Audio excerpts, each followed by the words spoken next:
Hello and welcome to another live broadcast of SMTV. I'm Duncan Gilman. And I'm Jonathan Sellers. Now, Jonathan, a couple of stories came up this week, and they're very different stories. They're totally unrelated, but both show an interesting direction that social media is taking that we've seen probably over the last couple of years. One is this lawsuit brought by a woman who is claiming ownership of her LinkedIn account because it's in her name, it's got all of her contacts. But the company, when her employer was taken over, wanted control of that LinkedIn account. So the question is, does she have the right to her own LinkedIn account? Well, I would think so. Personally, I would think that, I was the one who started that account, established it, before I was even with the company. I would think that it's my account to use in order to post for my own liking what blogs I like, what information I like reading. Even though if I was posting on the company's behalf, that's a sort of an extra benefit of LinkedIn. I can post on the company's behalf. It's not necessarily something that was essential to my profile, and I chose to do that. So I would think it would be my profile to own. Those are my contacts that I've made or connections that I've made, and so I don't understand how a company could just go ahead and say, hey, that's our property, and take it over. So how do you feel about it? Part of the company's argument was that it was used primarily for the company. So there were other people accessing her account, using her credentials, trying to build up that network of connections, even though it was under her name. The suit was actually dismissed. Right. The argument was dismissed because the woman in question, the employee, was not able to prove there was harm to her reputation by the company taking over the LinkedIn account. But it will go to trial, so it'll be interesting to see what the ultimate decision is. I wonder if her connections even notice who is this person? I don't know who this person is. I wonder, right, because they totally switched the photo and switched all the information to the new employee. Yeah, that's very weird. Yeah. So I don't get it, but I guess we'll have to wait to see what the court says. And I think the lesson for social media managers and for businesses too is to make sure everything is separate. We saw this with the KitchenAid example during the first presidential debate, but it's so important to make sure that you maintain that separation. It doesn't always mean creating a separate account, which in a lot of cases is probably a bad idea. Right. But just maintaining that separation between work and personal. Or companies need to come up with some sort of paperwork or information to draft before you start working. Like if you're going to be posting on behalf of the company, you give us ownership of your account. That's a great idea. I would think that would be the first step, because if I came to work at a certain company and they told me that I would have to give up my Facebook account based on that, I would never sign that, and I would never want to take over that posting for that company. I think that's a great lesson for businesses too. Have that in writing in advance.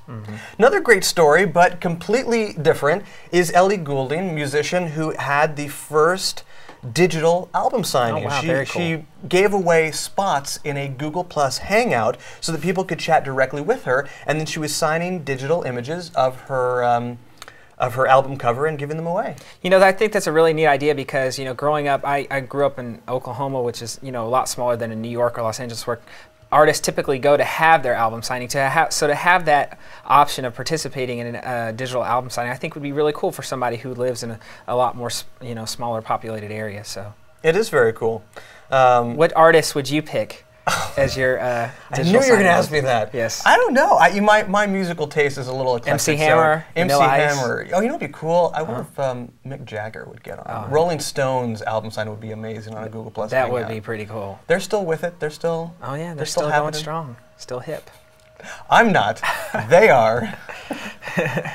Remember, if you have a question or a topic for us to talk about, please send it our way. As always, you can email us at questions@splashmediau.com. You can also tweet us by using the hashtag SMTVQuestions. Let's go ahead and get started with a great question from Nick. Nick writes, my online auto parts store is in desperate need of website traffic. Can social media really help?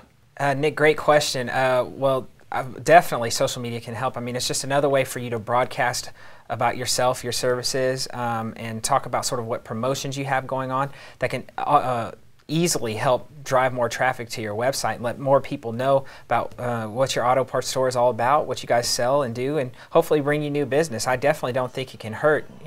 Obviously you want to make sure you have the resources to effectively run those accounts. But yeah, I think it's a great idea. What do you think, Duncan? Yeah, I think the resources are the key. Now here's the catch, Nick. You can't just set up these sites and expect them to send you traffic. You have to invite people to your site. Create a landing page on the website. Maybe it's your products page, maybe it's a form, phone number, whatever you want people to see, and that helps them take the next action. Right. That is where you have to send people, and you have to actively do that on Facebook, on Twitter. I just pulled up a Pinterest search for auto parts.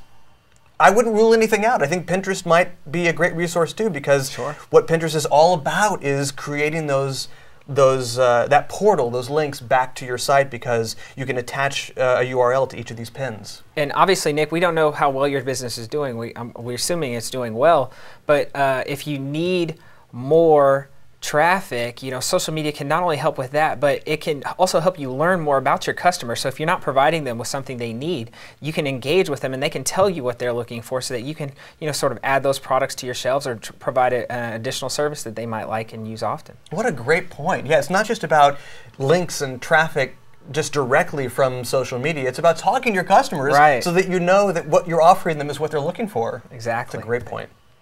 Sally wrote to us and asked, would you walk me through the ins and outs of running a contest on Facebook? Yeah, we can talk about a couple of different things. One thing to keep in mind when you're running a Facebook contest is that you can't just directly ask people to like for a prize or for money. You have to go through some sort of a form or an app, or there has to be some kind of the Facebook middleman. We use a lot of apps that are great for things like photo contests or a video contest, or just having people fill out a form and have a random drawing. That's one way to do it. Definitely.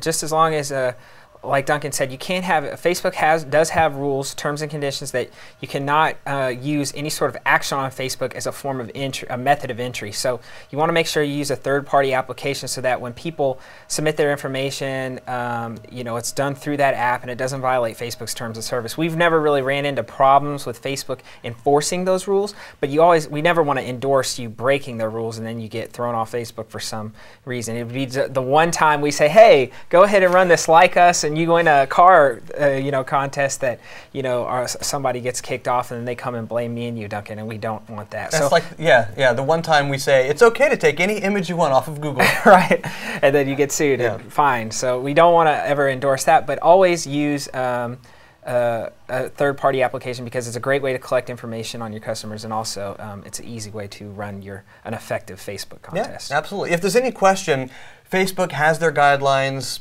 plainly here for you to. It's a little hard to read now on the screen because it's small print here, but these are the page guidelines. There's a specific section just for promotions here, and it's not long. Read through these and make sure that whatever you're doing falls in line with what Facebook requires you to do, in addition, of course, to any state laws that you might have.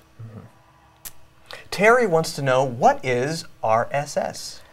Well, Terry, RSS is basically a feed that allows you to congregate a lot of information from different websites or blogs that you like to enjoy or read. Basically, I use my RSS feeds to plug into apps like Flipboard, so that I can peruse my favorite content, and it's all collected in one place, and it just makes it a lot easier for me, so I don't have to jump around from one website to the other. But basically, it's just a great way to congregate all of the information that you like to enjoy every day, and it makes it a lot easier and saves you a lot of time to read it. So that's basically that's it, a great right? explanation. Yeah, and if you right? It is. Yes. Next question. If you have a bunch of sites, 10, 20 blogs, however many blogs or websites that you keep up with, well, you don't want to have to go to every single one, go to all these URLs. Even if you have them bookmarked, you still have to go to different sites in order to read and catch up with their latest information. So RSS, which is Rich Site Summary, sometimes I always forget the acronym. Yeah, well, and it's confusing because we've come to refer to it as really simple syndication. The reason is because it's a way to syndicate blog or website content. But it stands for Rich Site Summary because it's a very straightforward, simplified way to view a bunch of different web content. So you can put in your top 10 favorite blogs in a program like Google Reader, or like the one that you mentioned, Flipboard is perfect. and you can have them for viewing Pulse, all. I know. Yeah, you can have them for viewing all in one place on a mobile device, on your desktop computer, without having to switch back and forth between all these different URLs. And it's really important for the developer too to go ahead and make it clear where you can find this so people can subscribe. So when you're creating your blog, don't forget to run it through the great services out there like FeedBurner from Google. Make sure that you have the access to create an RSS feed so that people can read it on the go, put it in their reader with their other blogs. Maybe we could spend an SMTV show talking about how to create an RSS feed too at a later time, but basically what it is. Also, Facebook includes RSS feeds now for profiles, so you can subscribe to certain users and read their content constantly. So there are lots of great ways, to subscribe to these through social media. There's one for YouTube, for Facebook. Twitter, I think, probably also has one too for the stream, and definitely blogs. Definitely. So great way to organize all of your content in one place. Stephen wrote to us, is posting about politics a bad move for my social media campaign, or can controversy be a good thing? Controversy can be a good thing. It can be. That's what I would say. I would say that posting about politics is absolutely fine. Right. I wouldn't post your views personally, and I wouldn't imply that your company is supporting one particular campaign unless you've made it very clear to all of your customers and fans, this is where we stand. I mean, that can be good for a certain kind of company if your views fall exactly in line with one candidate. Maybe that's the way you want to go. But you also want to think about, I mean, you have a lot of customers that probably vote, either way. So right. They probably support both candidates. So you don't want to offend, half of your customers by going on rants and saying anything that's sort of negative or disparaging about the opposite candidate. So just be very careful when it comes to posting that kind of content, because that could be detrimental to your business, to say the least. Right. I would say for the most part, businesses have people across the board from a variety of parties. So you don't want to say anything that might turn one side off. You want to stay pretty much kind of middle of the road. Middle of the road. Now, obviously, if a candidate says something funny or interesting, or that kind of out there during a debate or something, post about it and talk about it, or just like the whole Big Bird thing. I mean, we talked about how Mitt Romney was talking about Big Bird, and people picked up on that. And I mean, first of all, I haven't seen Big Bird in 20 years, so I mean, it was good to see him kind of get a little bit of face time. But I mean, that sort of turned out to be a topic that everybody could kind of joke about or ask about. When was the last time you watched Sesame Street, or stuff like that? Who's your favorite Sesame Street character? I don't know, but you could use that to work to your advantage. Big Bird. Big Bird is the artist I would choose for my digital album. Oh, there signing. you go. That's a good choice. We had one of those. Those old Sesame Street record. We had one of those Sesame Street records at home, and I remember listening to that. So Big Bird, that's my artist of choice. There you go. That's going to do it for today, but a special thanks to everyone who sent in questions this week, and thank you for joining us every day at 12:30. For everyone at Splash Media, I'm Duncan Gilman. And I'm Jonathan Sellers. Be sure you have a great day.